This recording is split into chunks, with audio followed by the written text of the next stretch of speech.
नमस्कार. आर-पी किचनमध्ये आपलं स्वागत आहे. तर मी आज शाबू टिक्की बनवणार आहे. यासाठी इथे शाबू घेतलेला आहे 1 वाटीभर. आता ह्याला स्वच्छ पाण्यानं धुवून घ्यायचे आणि नंतर भिजत ठेवायचे. तर 5 ते 6 तास इथं शाबू भिजत घालायचे. तुम्हाला माझा व्हिडिओ थोडा जरी आवडला असेल तर प्लीज व्हिडिओला लाईक करा, चॅनलला सबस्क्राईब करा. सबस्क्राईब केल्यानंतर बेल आयकॉन प्रेस करायला विसरू नका. ऑलवर क्लिक करा म्हणजे माझ्या प्रत्येक व्हिडिओचे नोटिफिकेशन सगळ्यात आधी तुम्हाला येईल. हाईप या ऑप्शनवर क्लिक करून जे काही पॉईंट्स असतील ते द्यायला मात्र विसरू नका.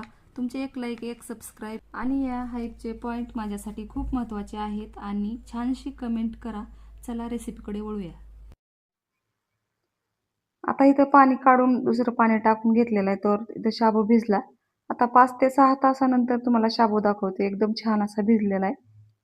आता हे शाबूमध्ये बाकीचं साहित्य टाकून घ्यायचंय. तर एकदम मऊसूत असा शाबू भिजलेला आहे. आता इथे 1 चमच्यावर शेंगदाण्याचं कूट टाकलेलं आहे ह्याच्यामध्ये. आता 1 ते 2 इथे मिरच्या बारीक कट करून घ्यायच्यात. ती पण ह्याच्यामध्ये टाकून घ्यायच्यात. आता मी इथं कच्च्या मिरच्या वापरणार आहे.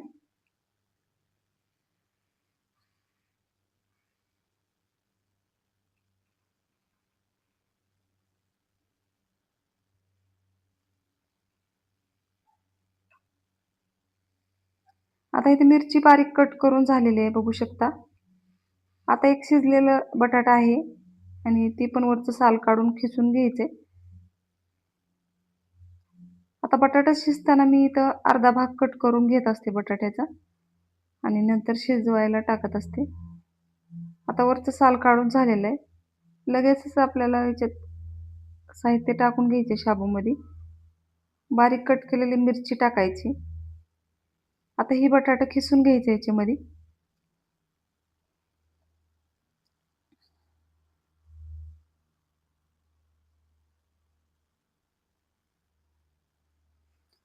आता ही बटाटा खिसून झालेला आहे. बाकीचं साहित्य टाकून घ्यायचे. आता ह्या आलू टिक्कीला जास्त किंवा शाबू टिक्कीला जास्त साहित्य लागत नाही. जे घरात आहे तेच वापरायचे. चवीनुसार मीठ टाकलेलं आहे मी.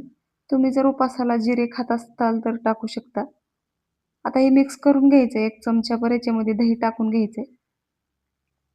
दही नसेल तर लिंबू टाकलं तरी चालते.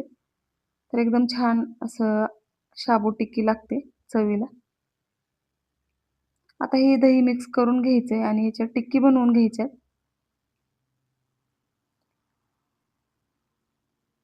आता तुम्हाला ज्या आकाराच्या बनवायच्या त्या आकाराच्या बनवू शकता. मी मध्यम आकाराची टिक्की बनवून घेत आहे.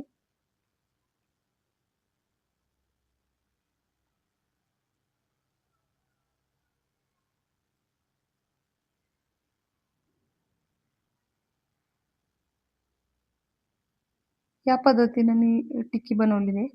आता याच पद्धतीनं सर्व टिक्की बनवणार आहे मी. आता इथे शाबू टिक्की तयार झालेली आहे. आता तळून घ्यायचं याला. आता इथे कढई ठेवली गॅसवर.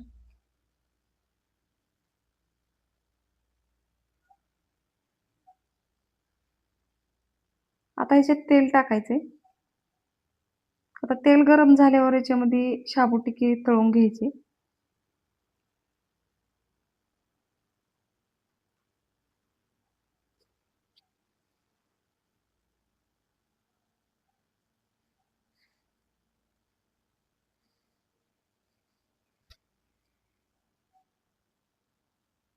आता जेवढी या तेलामध्ये शाबू टिक्की बसते तेवढे ह्याच्यात तळण्यासाठी टाकायचे.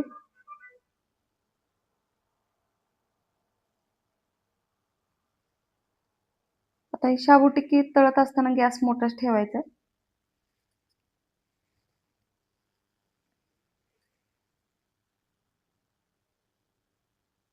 आणखीन तळलेली नाही. आता थोडंसं तळत आल्यावर अशा पद्धतीने पलटून घ्यायचे.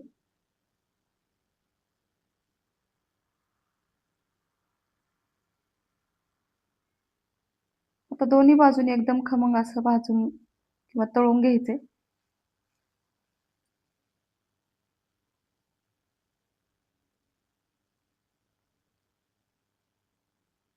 आता इथं 2 मिरच्या मी तळून घेणार आहे लगेच. ह्याच्यामध्ये मध्यभागी कट केलेला आहे.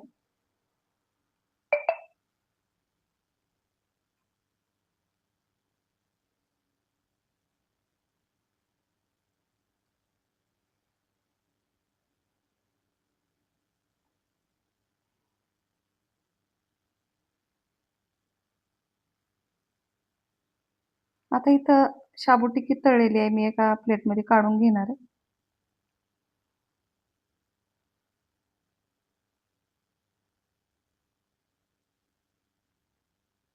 आता राहिलेली शाबू टिक्की तळून घेते.